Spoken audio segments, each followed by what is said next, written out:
नमस्कार। कक्षा 7 विज्ञान विषय की ऑनलाइन कक्षाओं में मैं रत्नेश प्रजापति आप सभी का हार्दिक स्वागत करता हूं। आज हम अध्याय 2 प्राणियों में पोषण का भाग नंबर 2 आज हम पढ़ने वाले हैं। पहले भाग में हमने प्राणियों में पोषण जो है किस प्रकार से होता है, किस प्रकार भोजन को शरीर में ग्रहण किया जाता है, कौन कौन से अंग सम्मिलित होते हैं, ये सभी के बारे में जानकारी पड़ी। अलग अलग प्रकार के जीवों द्वारा भोजन ग्रहण करने का तरीका अलग अलग प्रकार का होता है।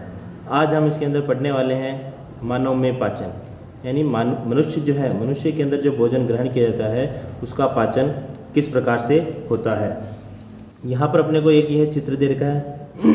इस चित्र के अंदर मनुष्य के अंदर जो है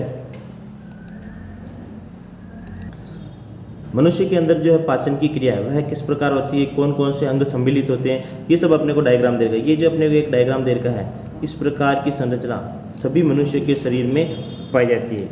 जो मनुष्य भोजन मुख द्वारा ग्रहण करता है, मुख द्वारा ग्रहण करने के परिणाम स्वरूप गुदा द्वारा निष्कासन, यहाँ तक कि क्रिया के अंतर्गत जो भी अंग सम्मिलित होते हैं उन सभी सम्मिलित अंगों को पाचन तंत्र कहा जाता है और उसमें काम में आने वाले सभी अंग पाचन अंग कहलाते हैं। तो आइए शुरू करते हैं मानव में पाचन।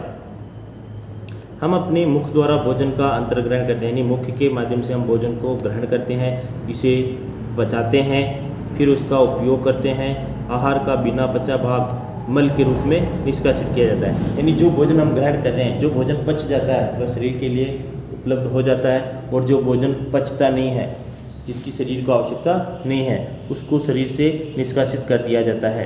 क्या आपने कभी यह जानने का प्रयास किया कि शरीर के अंदर भोजन का क्या होता है, यानी जो भी भोजन हम ग्रहण करते हैं, भोजन ग्रहण करने के पश्चात शरीर के अंदर उस भोजन का क्या होता है। तो हम इस टॉपिक के अंदर पढ़ने वाले हैं कि जो भी भोजन मनुष्य के द्वारा ग्रहण किया जाता है, ग्रहण करने के बाद शरीर में वह किस प्रकार से कार्य करता है, किस प्रकार पचता है, किस प्रकार शरीर को ऊर्जा मिलती है, ये सब जानकारी हम इसके अंदर पढ़ने वाले हैं। भोजन एक सतत नली से गुजरता है, यानी एक लंबी नलिका होती है।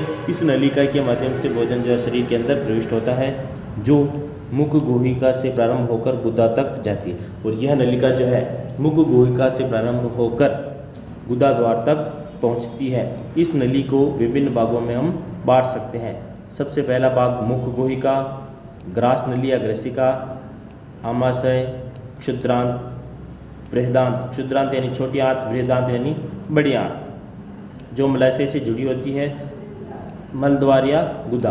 तो ये जो 6 ही अंग हैं, ये 6 अंग मिलकर मनुष्य के अंदर पाचन तंत्र का निर्माण करते हैं, और भोजन ग्रहण करने से लेकर भोजन के निष्कासन तक की संपूर्ण क्रिया को पाचन तंत्र द्वारा पूरा किया जाता है। क्या यह बहुत लंबा मार्ग नहीं है? ये सभी भाग मिलकर आहार नाल का निर्माण करते हैं। जैसे जैसे विभिन्न भागों से भोजन गुजरता है, उसके विभिन्न घटकों का पाचन भी क्रमिक रूप से होता जाता है, यानी जैसे जैसे भोजन ग्रहण करने के पश्चात शरीर के विभिन्न अंगों से जो भोजन गुजरता जाएगा, तो उसके अंदर विभिन्न प्रकार के भोजन को पचाने वाले आवश्यक पदार्थ शरीर के अंदर उपस्थित अंगों के द्वारा, ग्रंथियों के द्वारा स्रावित किए जाएंगे, और वे उस भोजन को जटिल अणुओं से सरल अणुओं में तोड़ने का कार्य प्रारंभ कर देंगे। आमाशय की आंतरिक भित्ति, क्षुद्रांत तथा आहार नाल से संबंध विभिन्न ग्रंथियों जैसे लाला ग्रंथि, यकृत, अग्नाशय, पाचक्रस स्रावित करती। तो ये जो सभी ग्रंथियां हैं, ये सभी ग्रंथियां जो हैं, इन ग्रंथियों के द्वारा शरीर के अंदर विभिन्न प्रकार के पाचक्रस स्रावित किए जाते हैं, और वे पाचक्रस जो है भोजन को जटिल अणुओं से सरल अणुओं में तोड़ते हैं, ताकि जो भोजन का पाचन है आसानी से हो सके। इसके अलावा वे भोजन के अंदर विभिन्न प्रकार के एंजाइम्स है, अम्ल है, स्रावित करते हैं, तो भोजन के माध्यम को भी बदल देते हैं। क्षारीय से अम्लीय और अम्लीय से क्षारीय माध्यम भी वे परिवर्तित कर देते हैं। पाचक्रस जटिल पदार्थों को उनके सरल रूप में बदल देते हैं। आहार नाल एवं संबंध ग्रंथियां मिलकर पाचन तंत्र का निर्माण करती हैं। तो इस प्रकार पाचन के अंदर काम में आने वाले वे सभी सम्मिलित अंग जो पाचन के लिए महत्वपूर्ण होते हैं, उन्हें हम पाचन तंत्र कहते हैं। यहाँ अपने को एक ये डायग्राम दे रखा है, तो इस डायग्राम के माध्यम से भी हम इसको समझ सकते हैं। ये एक मनुष्य का मुख है, इस मुख के माध्यम से भोजन को ग्रहण किया जाता है। ग्रहण करने के परिणाम स्वरूप मुख के अंदर जो दांत होते हैं वे दांत उस भोजन को जटिल अणुओं से सरल अणुओं में तोड़ने का काम करते हैं। मुख के अंदर ही एक पेशी संरचना होती है जिसे हम जिह्वा के नाम से जाना जाता है। तो जिह्वा जो है, जिह्वा के अंदर उपस्थित लाला ग्रंथियों द्वारा एक लार स्रावित होती है। हम सब जानते हैं कि कोई खाद्य सामग्री हमें बहुत अच्छी लगती है तो उसको देखते ही मुंह के अंदर पानी आ जाता है। तो पानी आना वास्तव में क्या है, एक लार है, जो लार ग्रंथि जिसे हम लाला ग्रंथियाँ कहते हैं। तो लाला ग्रंथि के द्वारा मुख के अंदर लार स्रावित किया जाता है। वह लार जो है जब दांतों द्वारा भोजन को पचाया जाता है तो काटा जाता है, तो भोजन को काटने के परिणाम स्वरूप जो जिह्वा है उस लार को उसके अंदर आसानी से घोल देती है और भोजन का जो कार्बोहाइड्रेट्स है, स्टार्च है, उसका पाचन जो है जिह्वा से ही यानी मुख के अंदर से ही प्रारंभ हो जाता है। इसके बाद जो भोजन है मुख गुहा के अंदर लाला ग्रंथियाँ जो है लार स्रावित कर देती है। इसके बाद ग्रसिका, यह एक लंबी पतली नलिका होती है, इसके अंदर किसी भी प्रकार का पाचन नहीं होता है। ये उस भोजन को क्रमाकुंचन गति के द्वारा जो है अगला उसका जो भाग है वह आमाशय, इस आमाशय भाग के अंदर लेकर आती है। आमाशय के अंदर जैसे ही भोजन आता है तो आमाशय का आकार थोड़ा बड़ा हो जाता है। जैसे ही भोजन आता है तो आमाशय का आकार बड़ा हो जाता है। अब आमाशय के अंदर भोजन जो है 2-3 घंटे तक रहता है।